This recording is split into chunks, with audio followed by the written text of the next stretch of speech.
बारे हिंदू छक्के, लुगाइयों के कमाई खाने वालों, ना मर्दों, हिंदुओं आज तुम्हारे पास है क्या?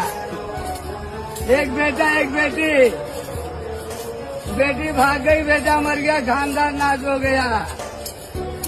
तुम्हारे घरों में चिराग भी जलाने वाले नहीं हिंदुओं, तुम्हें शमशान तक ले जाने वाले भी नहीं हैं, तुम्हें मुख में आग भी देने वाला, पिंडदान भी करने वाला कोई नहीं हिंदुओं।